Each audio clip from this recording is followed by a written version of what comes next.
Welcome to Finance and Forest. My name is Benhar. I hope you guys doing well. In case if you're watching me first time, I would request you to please watch my previous videos so that you will get to know what this channel is all about, what things you can expect and what you can learn, and something about myself. And if you haven't subscribed to my channel, please subscribe to the channel, hit the bell icon so that anything I upload or discuss will be notified to you. And thank you for the people who already subscribed for the channel, and let's get started. What you can expect from today's video: number one, inflation. What is inflation? And this will be explained with the help of example and some key datas.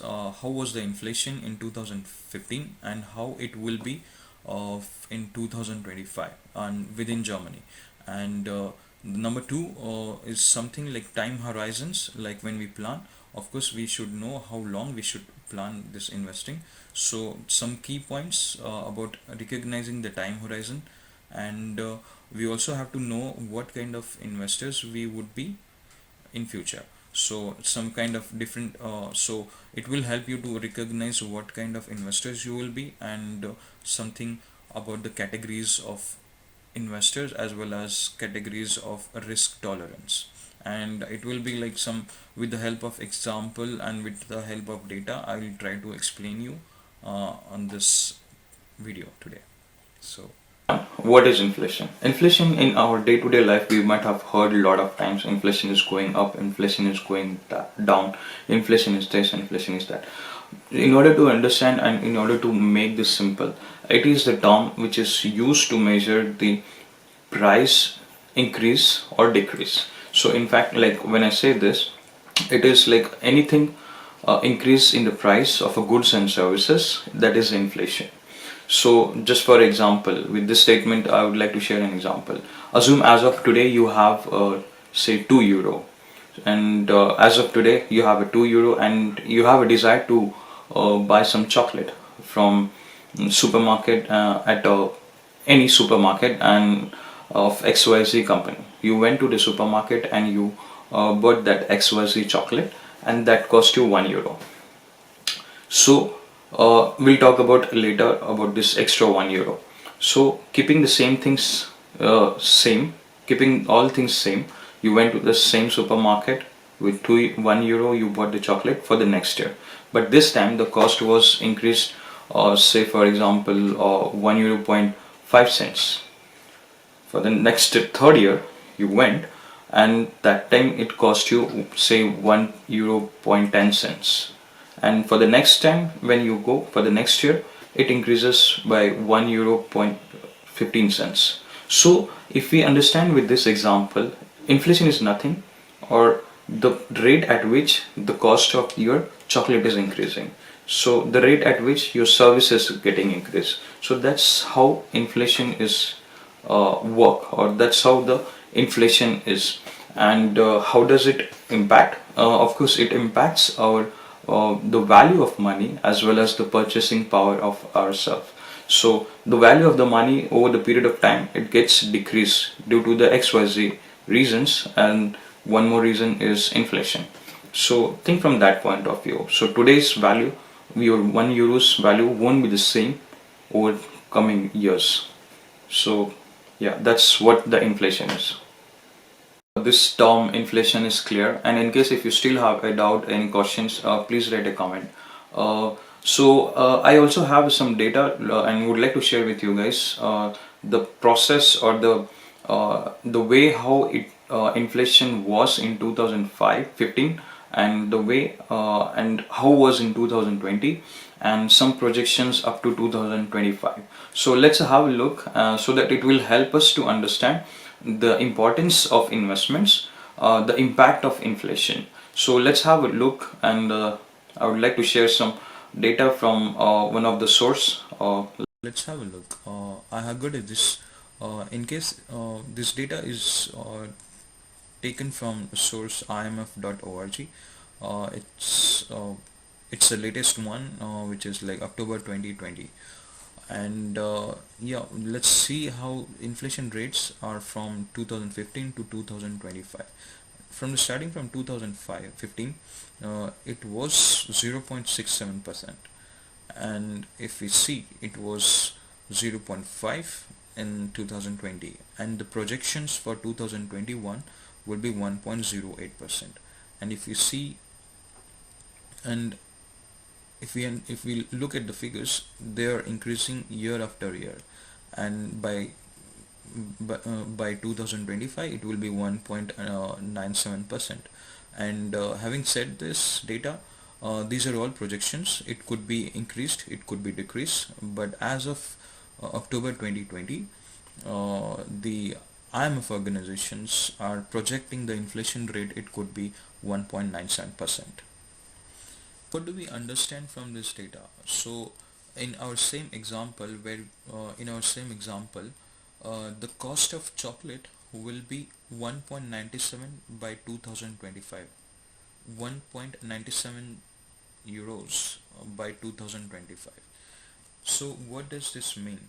And in if you remember, in our same example, we had 1 extra euro as of today. So we have to invest that extra money, or that extra 1 euro, in such a way, or we should plan our investments in such a way so that the return of that 1 euro, or that return of our one extra euro, should compensate the increase of goods and services which will happen over the period of time. So what is mean, if I invest that 1 euro, I would get some returns from that 1 euro.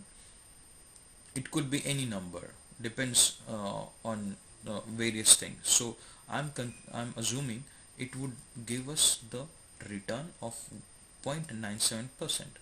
So we will, at the end of 2025, that 1 euro will give you a 1 euro plus return of 0.97 cents.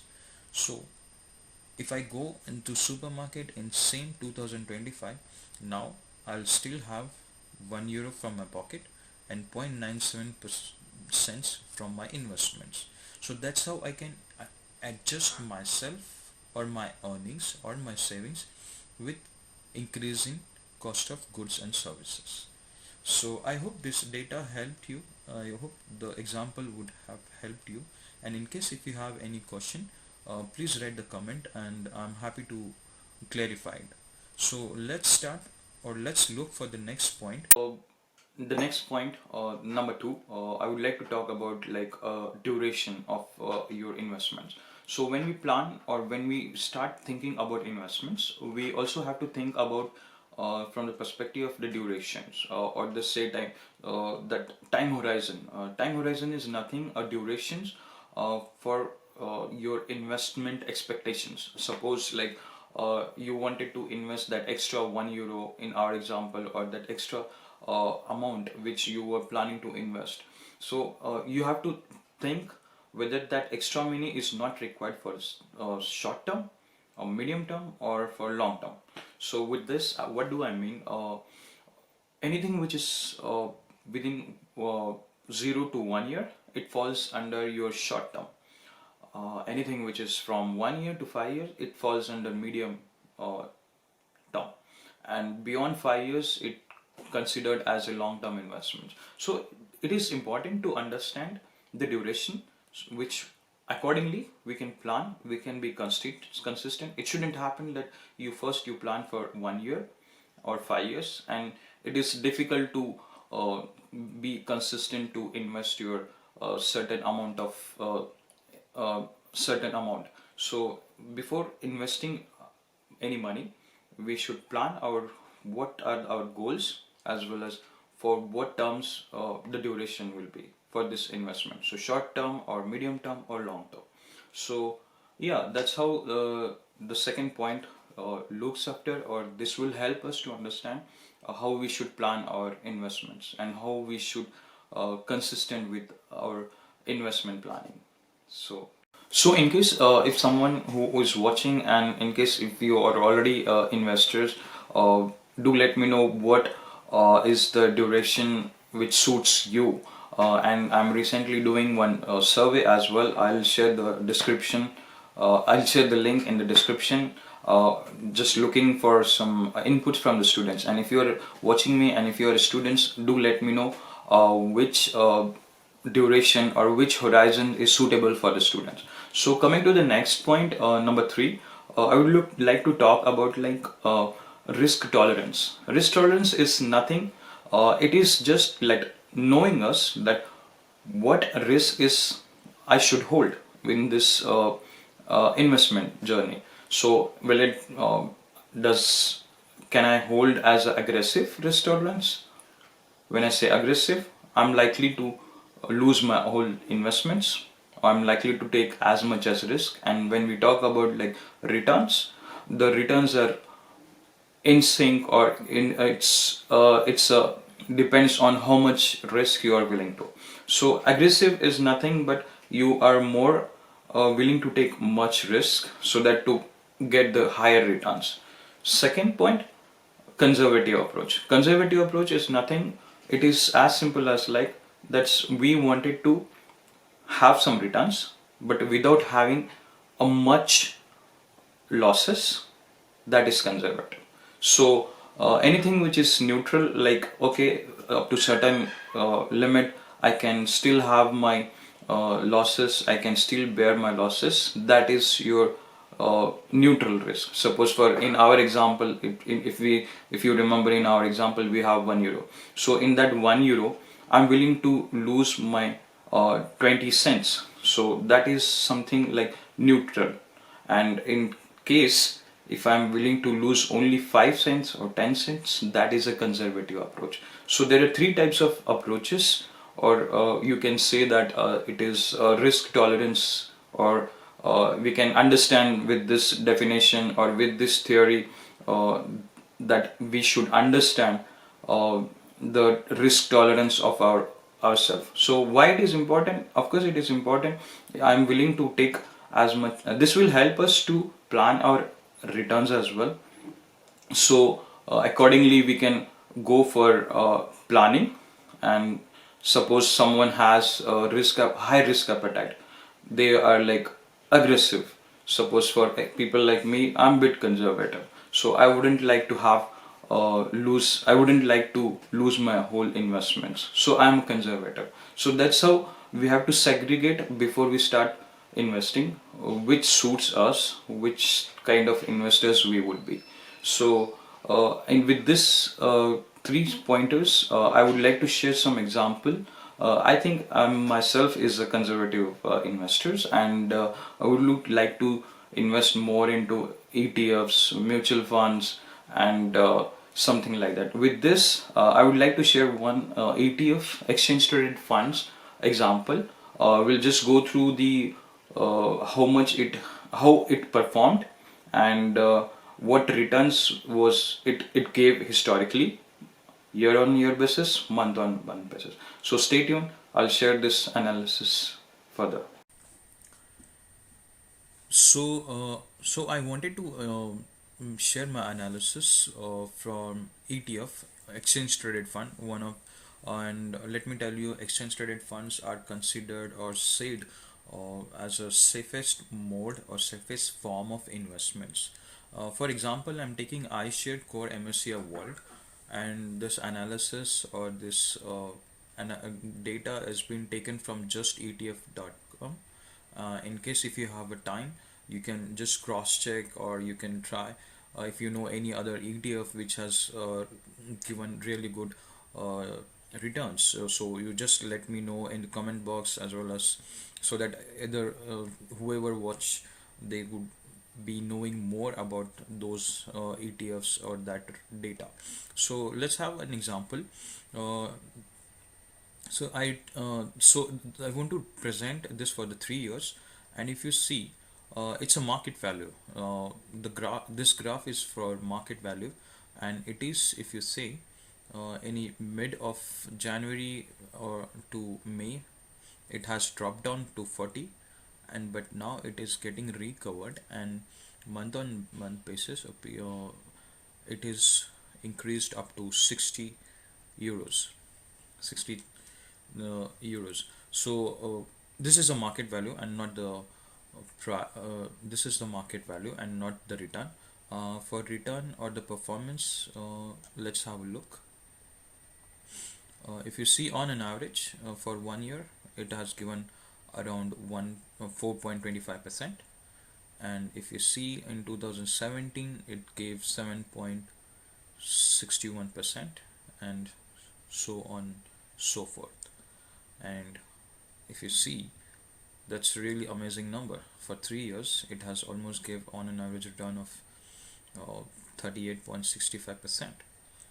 And let's have a look for month on month basis return. So we are in February 2021. It managed to give almost around 4.2%, and let's have last month's, it is 0.1%. And if we look around like 2020, it has nice return from my understanding. And you can have a look. It is like it starts from 2009 to 2021, and it is really detailed data where you will get to know which month how it is performing. And uh, yeah, I hope you're understanding the point what I mean to uh, share with you guys. So let's come to the data of our inflation. So for example, we are considering this is given, we'll take the example of 2020, and this has given almost 6.13% of return. And if I go to our inflation data now, in 2020 the inflation was 0.5. Okay, and now 2021 it is 1.08%, and looking at this 2025 it is increasing. But however, my extra money, or in our same example of 1 extra euro, I can invest that in ETF, exchange traded fund, so that I can adjust my increasing price, which can be compensated from the returns of the extra money or as well as the extra euro. So whatever, in this example, assuming if I see in 2020, the return was 6.13%, and if I say my inflation was 0.5%. So what it means, I can still manage, I can still manage my increasing prices with the returns from the returns of my investments. So I can still manage the increase in the prices. I can still manage. And how I can manage? From the returns which I will earn from my investments. So in case if you have any questions, please drop a comment, and I'm happy to answer them. uh, yeah, and that's what the idea was, to discuss this analysis, to talk about inflation, to know what kind of investors we are, to know the time horizon. So I hope you have learned something new. I hope you have enjoyed, and I hope you can still go and visit this website and do some your own research before taking any uh, investment decisions. And I'm not a financial advisor. I just wanted to share with you guys this analysis, a basic analysis or basic understandings how important the investment is. So I hope you have enjoyed this data, this analysis. I hope you guys have enjoyed the data which I shared on inflation, the data on one of our ETF example, uh, and I hope you have enjoyed. I hope you learned something new, something different. And in case if you're already investing in any ETF, do write in a comment box, and let us know, like someone, if someone is watching and if he finds that detail, he can do his own research, and that's how we can spread the awareness about investments. So yeah, that's all I would like to share. And I hope you like the video, and if you haven't subscribed till now, please subscribe to my channel and hit the bell icon. And next few topics I will be talking about, like exchanges in in Deutschland and Germany. So what is DAX, the components of DAX and all that. So stay tuned and subscribe to the channel. And yeah, one more thing, please go to the description and check the survey link. And if you are a student, no matter where are you from and no matter where do you stay within Germany, please fill out that survey and help me to understand the investments as a student. So that's all for the day, and I hope you enjoy and hope you learn and take care of yourself. Thank you.